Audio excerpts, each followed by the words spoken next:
Bonjour et bienvenue à la critique exigeante. Dans cette vidéo un peu particulière qui sera un peu une espèce de anti-review, dans le sens où on m'a souvent fait la demande de faire une critique, une review de Boruto, la suite de Naruto.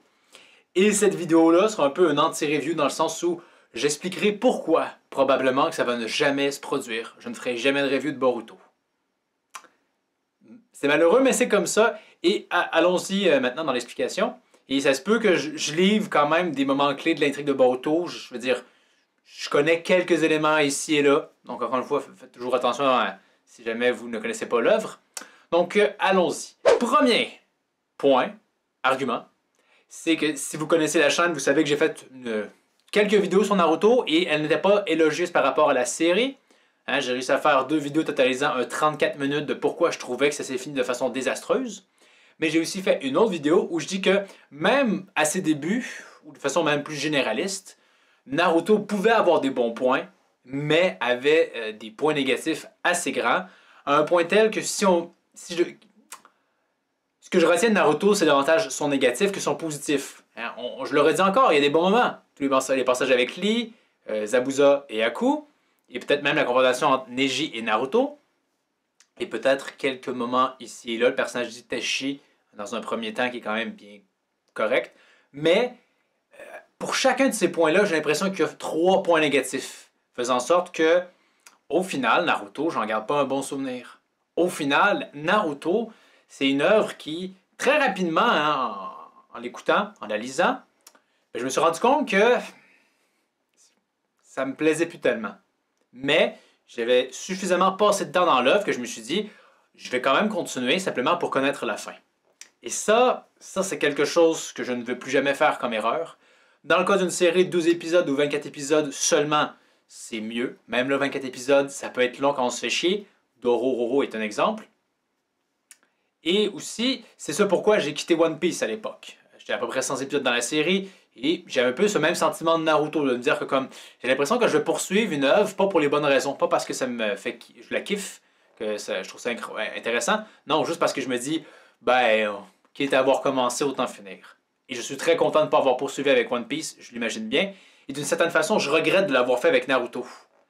Au final, c'était pénible de lire ça. Je me souviens que quand l'arc ninja avait, la grande guerre ninja avec tous les clones, j'ai vraiment fait une pause, et j'ai même pas relu tous ces chapitres-là. Tellement je me disais que ça apporte à peu près rien à l'œuvre, et pour ne pas l'avoir lu et avoir lu le après, je confirme qu'effectivement, je pense pas avoir manqué grande chose. Et c'est là un argument majeur, si on veut, c'est que les gens me disent « Ouais, mais écoute, Boruto, on retourne plus aux racines, c'est vraiment Naruto dans son heure de gloire, un retour aux sources. » C'est que pour moi, il n'a jamais vraiment existé cette heure de gloire de Naruto. Jamais vraiment. Même l'arc Zabuza, que j'apprécie, c'était encore une fois pas mené de même maître. Il y avait des bons passages, mais d'autres qui étaient déjà un peu en déca. Et qui étaient vraiment, finalement, une minorité d'événements intéressants dans un grand récit. Donc cet argument-là, pour moi, il ne fonctionne pas. Me dire que comme, c'est comme dans le bon vieux temps. Il n'a jamais vraiment existé, ce bon vieux temps-là, à mon avis. Donc, il y a ça. C'est-à-dire que si, contrairement à Fairy Tail, qui a une œuvre, qui a une suite, et encore une fois, j'en ai parlé, mais je reste quand même un peu mitigé. Est-ce que cette suite-là aurait dû voir le jour? Mais n'empêche que je suis quand même intéressé davantage à voir cette suite-là, parce que Fairy Tail, c'est, en dépit de ses défauts, parce qu'il y en a, c'est quand même une œuvre qui, globalement, j'en tire un point positif, un peu à l'image aussi de Bleach, qui, bien que c'est aussi fini de façon désastreuse, j'en tire quand même, au final, plus du positif que du négatif. Ce n'est pas le cas pour Naruto. Donc, vous comprendrez forcément que mon intérêt d'aller vers Boruto est assez mince. L'autre argument qui fait que je m'intéresse pas à Boruto, c'est que j'en sais déjà quelques éléments, et honnêtement, ça ne me botte pas. C'est pas ça qui va m'attirer vraiment. D'une part, comment l'œuvre commence, avec une espèce de... le principe qu'on utilise, qu'on montre un événement du futur et que on fait un retour dans le passé pour expliquer comment on est arrivé là. Mais on voit quand même Boruto, qui semble avoir un dojutsu, un œil spécial. Moi, je suis encore traumatisé du Sharingan, personnellement. Donc, me dire que notre héros va être surpété à cause d'un œil, j'ai tendance à vouloir reculer lentement, fermer la porte et ne plus jamais rentrer dans cette salle. C'est mon réflexe premier par rapport à ça, donc déjà là, ça ne me botte pas. Et encore une fois, je sais que on me dirait, oui, mais il faudrait peut-être que tu regardes l'œuvre pour mieux le savoir. encore une fois, je vous parle de mon ressenti à chaud devant une compréhension partielle des événements.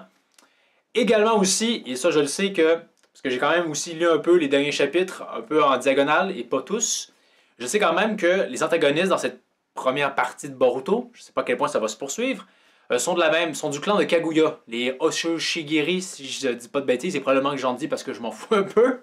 Mais l'idée, c'est que ça peut être conséquent de se dire qu'on poursuit avec Kaguya, ou du moins sa race, son clan.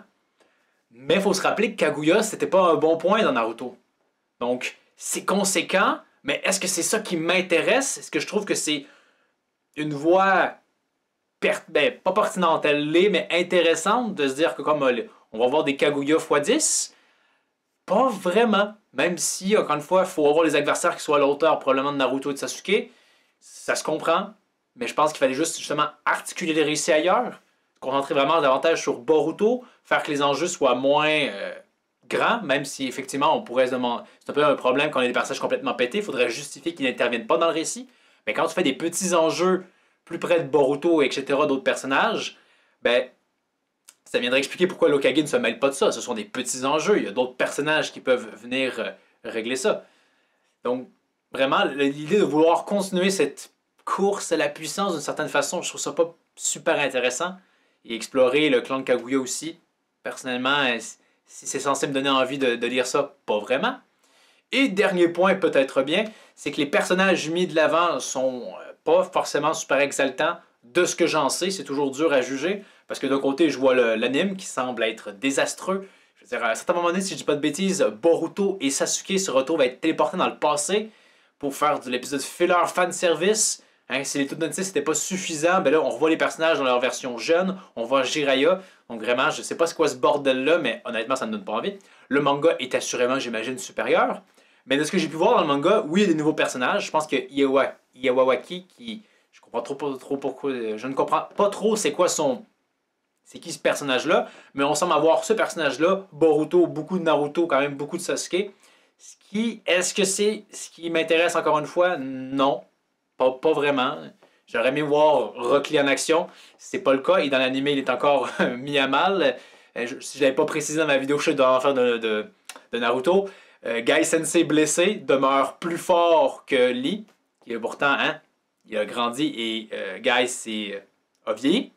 Donc, on verra pas vraiment Lee à l'action, je pense bien. Et aussi, ben, je sais pas si Gaara est là, ça pourrait être intéressant de développer ce personnage-là. Neji aurait pu être intéressant, mais est décédé. Donc vraiment, les personnages qui, je pense, mis de l'avant, ont pas l'air spécialement exaltants. Donc vraiment, au final, Boruto, j'en ferai pas une review, ça m'intéresse malheureusement pas. Hein? Je le répète, on vit dans un monde où il y a tellement d'œuvres excellentes qui n'attendent qu'à être consommées. Donc vraiment, me dire que peut-être prendre du temps pour aller voir des œuvres qui, à mon avis, vont probablement être au mieux passables, au mieux presque bonnes, presque recommandables.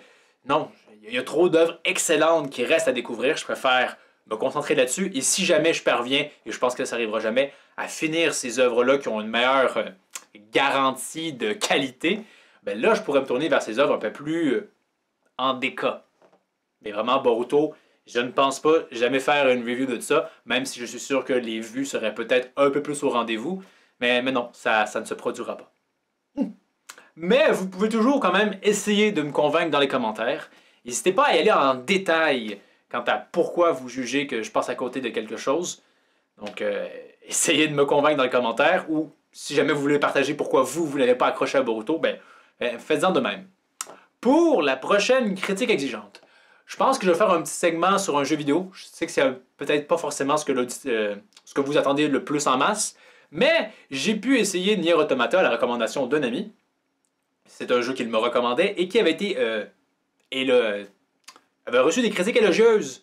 Or, j'ai un peu l'impression de revivre Final Fantasy VII Remake encore une fois, c'est-à-dire que je me demande qu'est-ce que ces critiques ont bien pu fumer pour qualifier ce jeu de chef-d'œuvre. Donc, à voir la semaine prochaine. Donc, n'hésitez pas à commenter, partager, regarder d'autres vidéos, vous abonner et propager la bonne nouvelle. Et je vous dis à la prochaine critique exigeante.